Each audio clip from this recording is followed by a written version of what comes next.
Hi, I'm Todd Heitkamp, the owner of Dakota Angler here in Sioux Falls, South Dakota, with this week's 2-minute fishing report. Well, finally, Mother Nature has started cooperating with us, and a lot of folks went out on the ice and did it safely. Yeah, it's not ideal ice-making weather conditions, but at least it was keeping what we had. And yes, it is going to get colder this week, but the main thing we want to continue to emphasize is to go out on the ice safely. Because again, remember, the ice thickness is not uniform across the entire lake. It varies quite a bit no matter what body of water you're going out there. So make sure you take your safety equipment with you. And remember, no ice is truly safe. So again, keep that safety equipment with you at all times.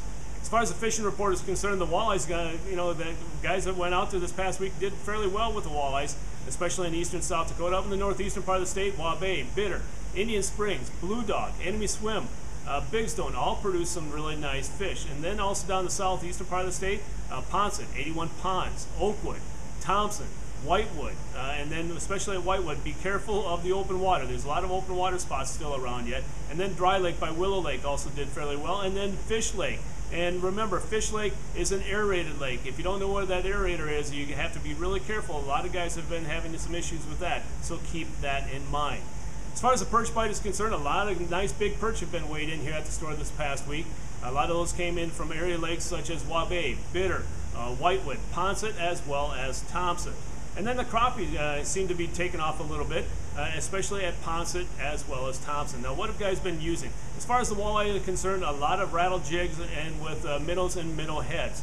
And then also with the perch, a lot of tungsten, and as well as with maggots and waxworms, and then small minnows. And that's the same thing for the crappie. And it seems like even the Haleys or the Pilkies have worked well with the drop chain lure this past week for the crappie. So keep that in mind as you go ahead this next week.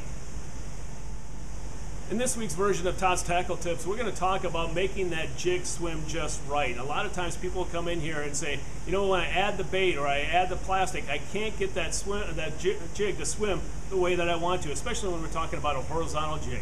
Really what it comes down to is that knot placement on that eyelet of the jig. A lot of times people will tie that knot on there and not even give it any second thought. Well, folks, a lot of times what you want to do to make that jig swim horizontally is to have that knot purely vertical right on the top of that eyelet. Sometimes though, you might want to move it to a little bit forward, especially if you have any type of weight on the back of that jig to get it to swim horizontal. Because again, that horizontal view is natural to the fish. So again, you want to keep that as much as you possibly can. If you want to have it a little bit back, again, you compensate by sliding that knot to the back of the eyelet. So again, play with the placement of that knot of the eyelet of that jig, and that will help you make that jig swim horizontal or even sit vertically. A lot of times, again, people have that cockeyed, and it's all based upon that knot placement on that jig. So give it more thought and play around with it and adjust it, whether or not you're using live bait or plastics or just a regular waxworm or a maggot. Now it's time to take a look at a few photos that you sent in to me this past week.